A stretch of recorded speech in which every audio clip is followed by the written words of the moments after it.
तो टॉपिक है वस्तु के मूल्य में वृद्धि या कमी होने पर वस्तु की मात्रा कम या अधिक मिलने। इस तरह के प्रश्न आते हैं एग्जाम में।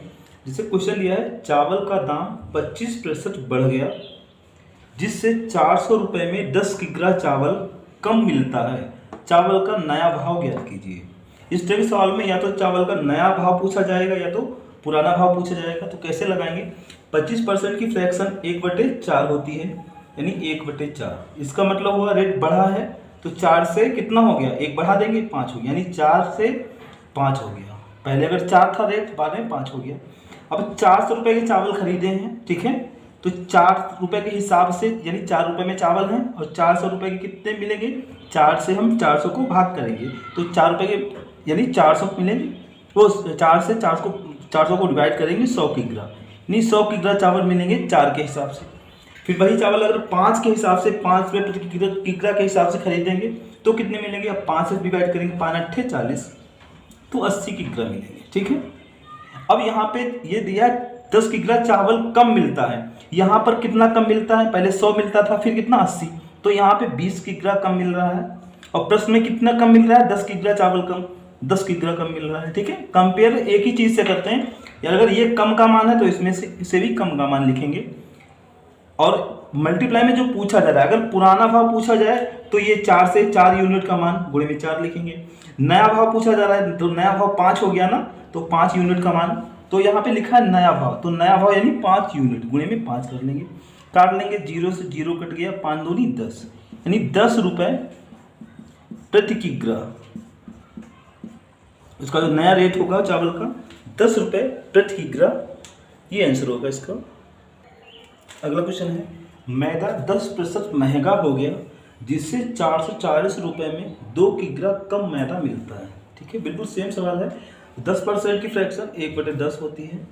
ये महंगा हो गया यानी 10 से कितना हो गया, 1 जोड़ 11, यानी पहले 10 रुपये में बिक रहा था, 10 रुपये प्रति किग्रा, बाद में 10 और 1 11 रुपये हो गया, ठीक है। 10 के हिसाब से खरीदेंगे तो 440 में कितना मिलेगा, 10 से डिवाइड करेंगे, 440 को भाग करेंगे तो कितना 44 किग्रा ही तो मिलेगा, ठीक।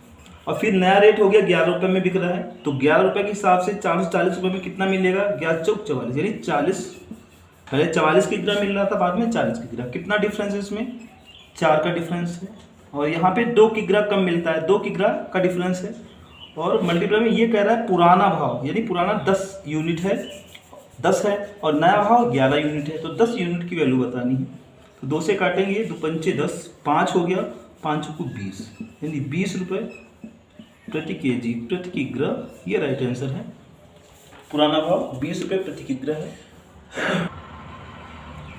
नेक्स्ट क्वेश्चन है, एक वस्तु की कीमत 20% कम हो गई, 20% फ्रैक्शन 1/5, ठीक है, कम हो गई तो 5 से 1 घटा देंगे, यानी पहले 5 थी, ये पहले ये बेस होता है, ये पहले लिखा जाता है, 5 थी, अगर फिर 5 में से 1 कम हो गया 4 हो गया, ठीक है। तब 5 के हिसाब से हम खरीदते थे, 240 में कितने, 240 रुपये में कितनी मिलेगी, 5 से हम क्या करेंगे, इसको भाग करेंगे, 5 चक्कू 20, 5 8 40, तो 48 किग्रा मिलेगी। और 4 रुपये के हिसाब से खरीदेंगे, 4 6 24, तो 60 किग्रा मिलेगी, ठीक है। 48 किग्रा और 60 किग्रा, यहाँ पे कितने का डिफरेंस है, घटा लेंगे, 10 में से 8 गया, 2 बचा, ठीक है। यहाँ पे बचा 5 में 4 गया 1, यानी 12 का डिफरेंस है, 12 अधिक मिलती है। बस यहाँ पे कितना अधिक मिल रहा है प्रश्न में, 6 किग्रा, तो अधिक की कंपेयर अधिक से कर देंगे। और मल्टीप्लाई में नया भाव, तो नया रेट कितना, 4 यूनिट, तो 4 यूनिट की वैल्यू निकालनी है। 6 से काटेंगे, 6 दूनी 12, 2 हो जाएगा, 2 चक्कू 8, यानी 8 रुपये प्रति केजी इसका रेट हो जाएगा, ये राइट आंसर है। और अगला क्वेश्चन दिया है, चीनी का भाव 25% घट गया, ये पहले 20% कम हो गया था, तो 25% की फ्रैक्शन 1/4 घट गया है, तो 4 से 1 कम कर देंगे, यानी पहले अगर 4 था फिर 4 में 1 गया, 3 हो गया, ठीक है। तो 4 के हिसाब से 4 रुपये में कोई चीज़ बिक रही थी, तो 480 रुपये की कितनी मिलेगी, 4 से भाग करेंगे, 4 1 कम 4, 4 दूनी 8, यानी 120 किग्रा ही तो मिलेगी, 480 रुपये में 120 किग्रा। अब वही रेट डाउन हो जाए, यानी 3 रुपये के हिसाब से हो जाए, तो बस कितनी मिलेगी, अब 3 से डिवाइड करेंगे, 3 1 कम 3, 1 बच्चा 3 6 18, तो 160 किग्रा मिलेगी, ठीक है। अब यहाँ पे डिफरेंस कितने का है, 120 और 160 में डिफरेंस कितने का है? 40 का है, 40 का डिफरेंस है। अपान प्रश्न में कितने की ग्रह है? 10 की ग्रह चीनी अधिक मिलती है, तो यहाँ पे 40 की ग्रह अधिक है, प्रश्न में 10 की ग्रह अधिक है, तो अधिक की कंपेयर अधिक से। इसमें दोनों रेट पूछे जा रहे हैं, तो पहले पुराना रेट कितना है? 4 यूनिट, तो यहाँ पे 4 लिख लेंगे, तो 0 0 कट गया, कितना हो जाएगा? 4 चौको 16, 16 रुपये प्रति किग्रा हो जाएगा। ये तुम्हारा हो गया पुराना भाव। और नया भाव कितना है? 3 यूनिट, तो यहाँ पे 3 की वैल्यू डालेंगे, 4 की जगह कितना 3 कर देंगे, 3 चक्कू 12, तो ये हो जाएगा 12 रुपये प्रति केजी। यानी पुराना भाव 16 रुपये प्रति किग्रा और नया भाव हो जाएगा 12 रुपये प्रति किग्रा। अगला प्रश्न ये है, 15 अंडों को बेचने पर 3 अंडों के क्रय मूल्य के बराबर लाभ होता है। इस क्रय विक्रय में प्रतिशत लाभ ज्ञात कीजिए। इस तरह के 2 प्रकार के सवाल होते हैं, आपको दोनों हम दिखा रहे हैं, दोनों समझ लें। अगर ये क्रय मूल्य के बराबर लाभ या हानि हो, ठीक है, ये फार्मूले नोट कर लो। यानी क्रय मूल्य नोट कर सकते हैं आप, क्रय मूल्य के बराबर लाभ हो या हानि हो, ठीक है, दोनों के एक ही फार्मूले हैं, लाभ हानि। तो लाभ हानि परसेंट जो हो जाएगा वो क्या होगा? ये यम का मान होता है, जो पहले दिया है वो यम का मान, यानी ज़्यादा वस्तुएं हैं वो यम का मान है, और जो बाद में है वो ये यन का मान है, ठीक है। तो फार्मूला इसमें चाहे लाभ हो चाहे हानि हो, लेकिन क्रय मूल्य के बराबर लिखा हो उसमें ये फार्मूला अप्लाई होगा। तो होता है यन इंटू 100, ठीक है, और अपान में यम। तो ये फार्मूला आपको लगाना है अगर क्रय मूल्य के बराबर लाभ हो रहा है या हानि हो रहा है, तब ये लगाना है, ठीक है। लेकिन कभी कभी सवाल क्या होता है, ये क्रय मूल्य की जगह पे विक्रय मूल्य दिया होगा, तो फार्मूले अलग अलग हो जाते हैं। जब विक्रय मूल्य के बराबर,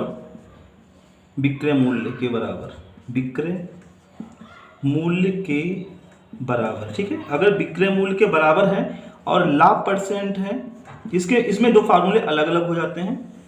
तो क्या होगा? लाभ परसेंट अगर निकालना है तो ये तो ऊपर यही रहेगा यन इंटू 100, ठीक है।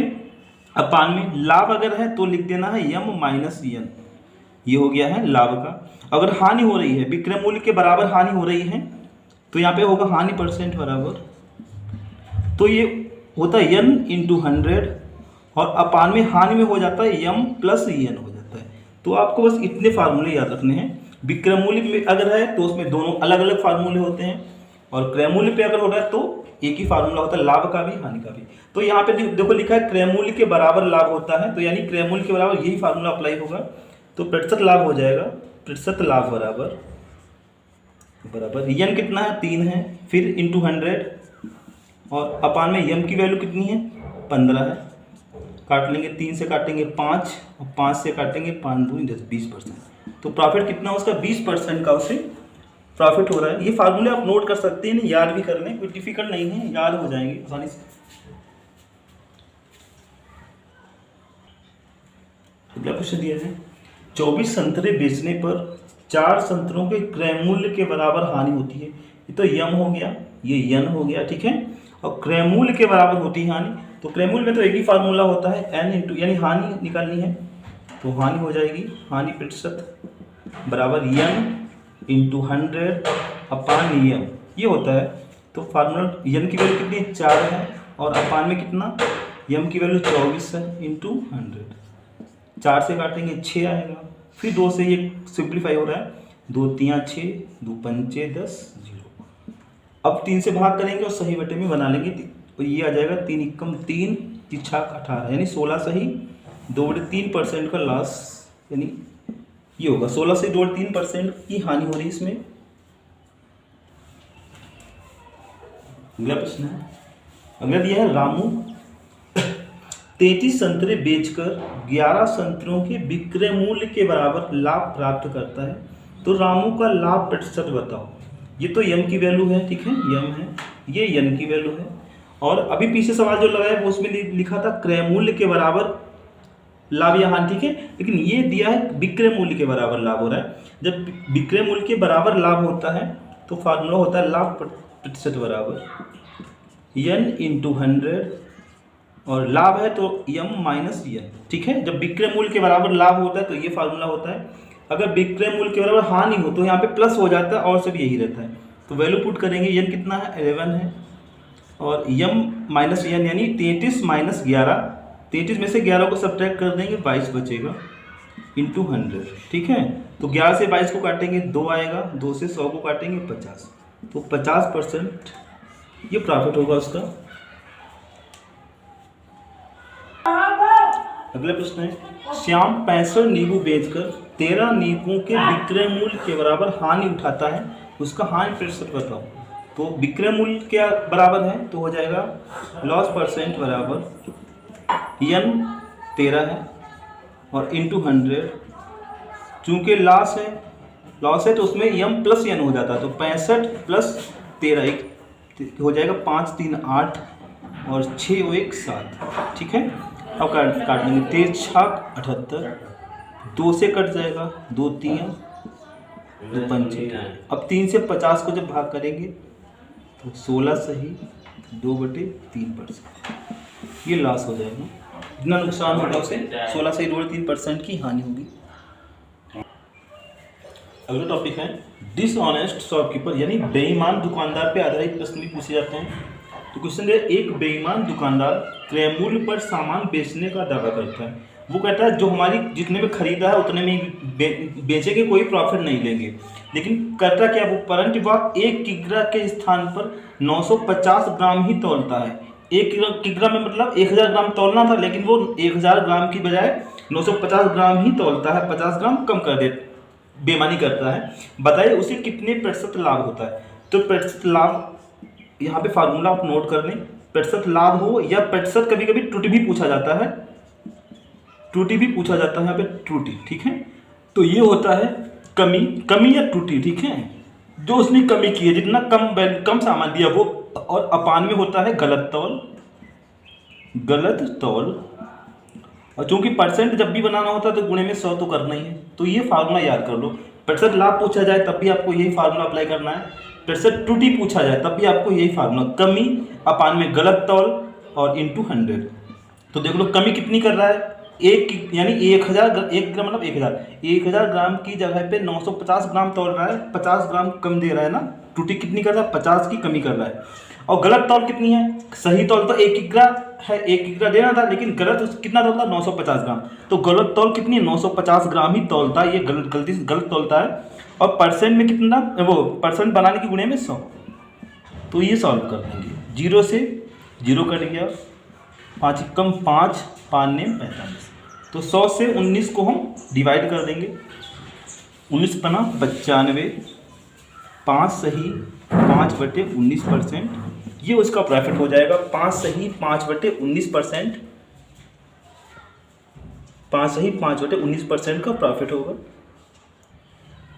नेक्स्ट क्वेश्चन ये है, एक बेईमान दुकानदार वस्तुओं को लागत मूल्य पर बेचने का दावा करता है, लेकिन 1 केजी के स्थान पर 900 ग्राम बांट का ही प्रयोग करता है। तो एक तरफ तो ये दावा कर रहा है कि हम कोई प्रॉफिट नहीं लेंगे, जितने की चीज़ है, जितने सीपी है उतने पे ही बेचेंगे, लेकिन और तौलने में बेईमानी करता है। 1 किलो के स्थान पे 900 ग्राम बांट का ही प्रयोग करता है, ठीक है। यानी 1000 ये था, इतना तौलना था, लेकिन वो तौल कितना रहा है 900 ग्राम, ठीक है। तो कितनी कमी कर रहा है, 100 ग्राम की वो त्रुटि कर रहा है। और गलत कितना तौल रहा है, तो 900 ग्राम ही तौल रहा है, तो अपान में गलत तौल ये, और प्रतिशत के लिए गुणे में 100, यानी कमी अपान में गलत तौल गुणे 100। 2 0 से 2 0 काट लिया, 9 से 100 को जब भाग करेंगे तो आ जाएगा 9 एकम 9, फिर 10 हो गया, 9 एकम 9, यानी 11 सही 1/9%, ये उसका प्रॉफिट हो जाएगा, 11 सही 1/9%। अगला प्रश्न है, एक दुकानदार लागत मूल्य पर अपना सामान बेचने का दावा करता है, परंतु वह 30% कम वजन तौलता है, तौलने में थोड़ी बेईमानी करता है, 30% कम ही वजन तौल के देता है, उसका प्रतिशत लाभ आता है। चाहे आप 1000 मान के लगाएं, चाहे आप 100 मान के भी लगा सकते हैं, वो कोई इशू नहीं है। तो परसेंट 100 मान के लगा लो, मान लिया कि 100% ये है, ठीक है। ये दावा करता है कि 100 इतना देगा वो, ठीक है। लेकिन वो क्या करता है, 30% कम वजन तौलता है, 100 के बजाय, यानी 30% 100 का कम करके 70, यानी 100 अगर उसको देना था 100, लेकिन कितना तौल रहा है वो, 70 ग्राम ही तौल रहा है यहाँ पे। तो कितना तौल रहा है, नहीं 30% कम तौल रहा है। कितना कम तौल रहा है, 30%। तो कमी कितना कर रहा है, 30 की कमी कर रहा है, कमी बटे गलत तौल, 100 के जगह पे गलत तौल के 70 ही दे रहा है, तो गलत तौल कितनी है 70 है, और प्रतिशत बनाने के लिए गुणे में 100, ये हो गया। 300 को हमें 7 से डिवाइड करना है 300, तो ये हो जाएगा 7 चौक 28, 2 बचा 7 दूनी 14, 6 यानी 42 सही 6/7, तो उसका प्रॉफिट हो जाएगा 42 सही 6/7%, ये उसका लाभ हो जाएगा। 42 सही 6/7% का वो लाभ कमाता है। अगला क्वेश्चन दिया है, एक दुकानदार 10% लाभ पर अपनी वस्तु बेचने का दावा करता है। अभी तो अपने क्रय मूल्य पर ही बेचने का दावा करता था, ठीक है। तो हमने मान लिया 1 ग्राम बराबर 1 रुपये, ठीक है। तो कितना हम 100 ग्राम लेके चल रहे हैं कि 100 ग्राम 100 रुपये का हुआ, ठीक, ये उसका रेट है। तो उसने कहा हम जो बेचेंगे वो हम 10% लाभ पे बेचेंगे। 100 की चीज़ जब 10 लाभ पे बेची जाएगी तो कितनी हो जाएगी, 110 हो जाएगी। यानी उसने कहा हम 110 में सेलिंग करेंगे, ये दावा किया कि हम 110 की बेचेंगे, ठीक है। लेकिन करता क्या है, वो 20% कम वजन तोलता है। अब 100 के बजाय वो क्या करता है, 20 इसमें से कम तोल, 100 ग्राम तोलना है लेकिन वो 20% कम कर देता है। 100 में से 20 कम को कितना हो जाएगा, 80, यानी 80 हो जाएगा, ठीक है। अब 80 ही दे रहा है, तोल रहा है, और उसे देना कितना था, 110 के लिए कहा, लेकिन तोल रहा है वो मात्र 80, तो कितना कम तोल रहा है, 110 में से 80 को हम घटाएंगे तो 30 कम तोल रहा है, ठीक है। तो गलत तौल कितनी है, ये 80 गलत तौल है। 65 के लिए गुणे में 100, 0 से 0 कट गया, 4 से काटेंगे 4 दूनी 8, ये हो जाएगा 4 दूनी 8, 4 पंचे 20, तो 25 तियाँ 75 यानी 75 डिवाइड बाई 2। अब 2 से डिवाइड कर लेंगे, 2 तियाँ 6, 2 सत्ते 14, 1 बचा, यानी 37%। इतना प्रॉफिट वो कमा रहा है। 37 सही 1/2% का उसे 37 सही 1/2% का उसे लाभ हो रहा है। ये राइट आंसर है। अगला प्रश्न है, एक पंसारी चावल 44% हानि पर बेचने का दावा करता है। वो दावा करता है कि वो हानि पर ही बेच देगा, प्रॉफिट नहीं लेगा और 44% हानि पर ही बेचेगा। लेकिन करता क्या है, बेचते समय वो तौलते समय 30% कम वजन ही तौलता है, 30% वजन में कटौती कर लेता है, तो उसका हानि परसेंट बताना है, ये है। तो मान लिया 100 ग्राम बराबर 100 रुपये, ठीक है, 100 ग्राम 100 रुपये। और उसने दावा जो किया है, क्या दावा किया है कि 44% हानि पर बेचेगा, यानी 100 में 44 की हानि हो जाएगी तो कितने में बेचेगा, 100 में से 44 घटाएंगे, 10 में से 4 गया 6, यहाँ बचा 9 में से 4 गया 5, यानी उसने कहा 56 रुपये में ही सेलिंग करेगा, 56 में ही बेचेगा। लेकिन करता क्या है, 100 तोलना है, 100 के बजाय वो क्या करता है 30% कम वजन तोलता है। तो 100 में से 30% कम करेंगे तो कितना हो जाएगा, 30 कम कर देंगे 70। अब इधर भी देखो, इधर 70 ही तौल रहा है, बेईमानी करके गलत तौल कितनी है, 70 ही तौलता है। तो यहाँ पे देना उसको कितना है, 56 में 56 यानी 56 दे रहा था, लेकिन वो कितना कर रहा है 70। तो यहाँ पे कितना उसको नुकसान हो रहा है, 70 की चीज़ 56 में बेच रहा है, कितना नुकसान होगा, घटा लेंगे, 10 में से 6 गया 4, और यहाँ पे 6 में से 5 गया 1, ठीक है, 14 का नुकसान उसे हो रहा है। उसने कहा हम 44 नुकसान पे बेचेंगे, लेकिन 44 नुकसान नहीं हो रहा है, उसको तो मात्र 14 का ही नुकसान हो रहा है, क्योंकि वो वजन में कमी कर देता है, 14 कमी हो रहा है। तो गलत तौल कितनी है, 70 है, और प्रतिशत बनाने के लिए गुणे में 100, और 14 से काटेंगे 14 पंचे 70, 5 से 100 को काटेंगे 5 दूनी 10, 0, तो उसको नुकसान कितना हो रहा है, मात्र 20% का हो रहा है। ये 20% उसका नुकसान है, लेकिन वो बोल रहा है कि हम 44% नुकसान पर बेचेंगे, लेकिन उसका ओरिजिनल जो लॉस है वो 20% है।